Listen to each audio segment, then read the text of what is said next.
Você que está nos acompanhando nesse momento pelo canal IBE Fortaleza, estamos em uma semana refletindo sobre os pais da Bíblia e a forma como esses homens olham por suas casas, seus familiares e contribuem de forma significativa, marcante, a vida destes filhos, destas filhas, dessas famílias.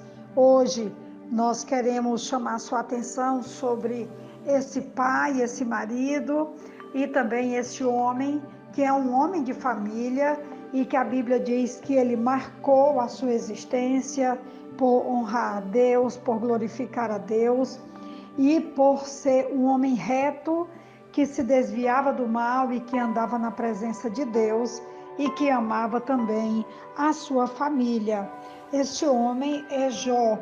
E no seu livro de 42 capítulos, então é um livro que fala muito sobre Deus, sobre família, sobre teologia, mas que também tem momentos especiais sobre os filhos e as filhas de Jó, sobre sua esposa, sua vida com os negócios e, de modo geral, a sua condução diária e como ele amava e temia a Deus.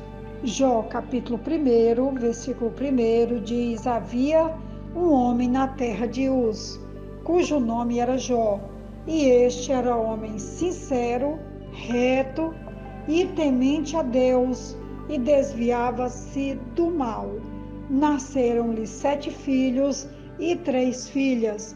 Versículo 4: Iam seus filhos e faziam banquetes em casa de cada um no seu dia, e enviavam e convidavam as suas 3 irmãs a comerem e beberem com eles.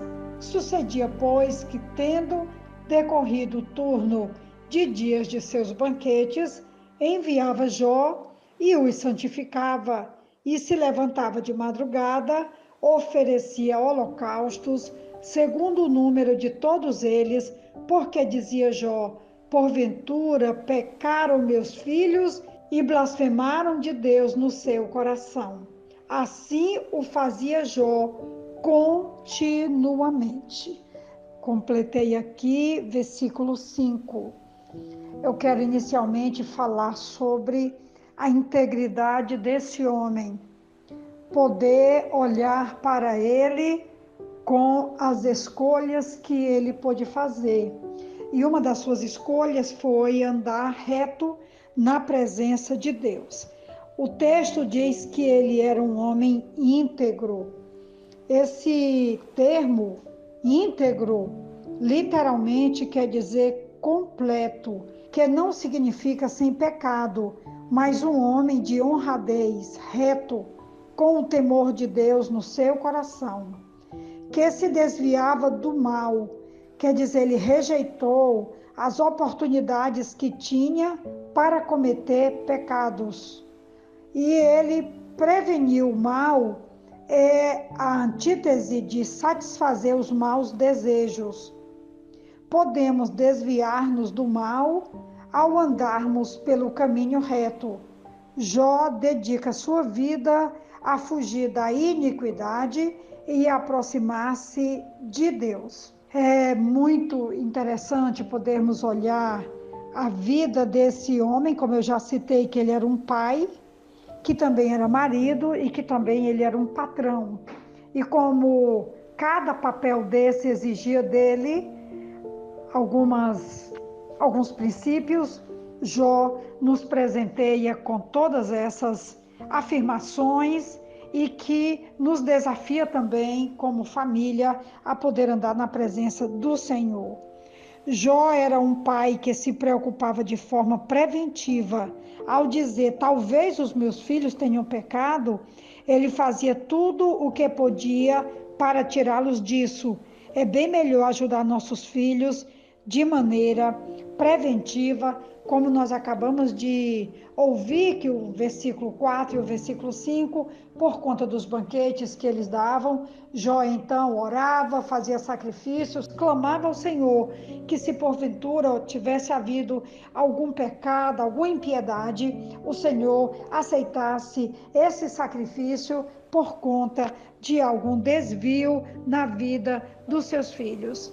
Nós sabemos que Jó passou por uma prova muito dura quando ele perdeu esses filhos. Um dia, o telhado da casa onde eles estavam reunidos para um banquete desabou. Jó perdeu todos eles e o texto diz que foi grande a sua dor, grande o seu desespero, a sua luta, mas o texto também diz que lá no final, no capítulo 42, Jó foi recompensado.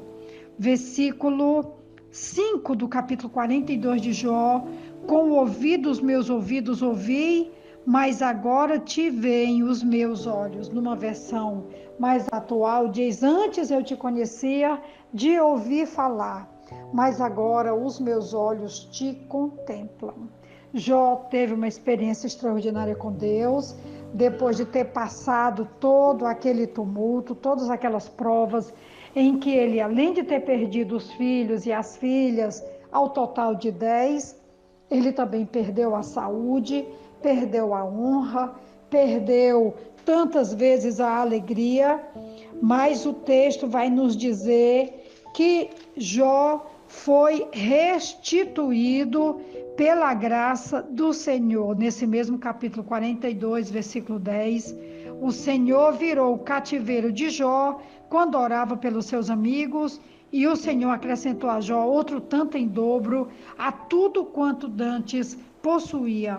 Então vieram a ele todos os seus irmãos e todas as suas irmãs, todos quanto dantes o conheceram, e comeram com ele pão em sua casa, e se condoeram dele, e o consolaram de todo o mal que o Senhor lhe havia enviado.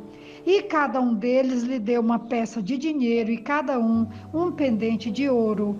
E assim abençoou o Senhor o último estado de Jó, mais do que o primeiro, porque teve 14.000 ovelhas, 6.000 camelos, 1.000 juntas de bois e 1.000 jumentas. E Deus lhe deu 7 filhos e 3 filhas. Chamou o nome da primeira Jemima, o nome da outra Késia e o nome da terceira Queren-Apuque. E em toda a terra não se acharam mulheres tão formosas como as filhas de Jó, e seu pai lhes deu herança entre seus irmãos. Olha que extraordinário. O início da história de Jó, no capítulo 1, fala desses filhos e dessas filhas. Depois Jó os perde, e lá adiante o Senhor restitui não somente a integridade, a honra, os filhos, as filhas, e também um relacionamento com os irmãos e as irmãs, e com todos à sua volta. Jó pôde desfrutar de um segundo momento na sua vida e também na vida da sua família. Quanto nós temos a aprender com este homem, um homem reto, um homem íntegro, um homem que temia a Deus e se desviava do mal e que orava preventivamente por sua família.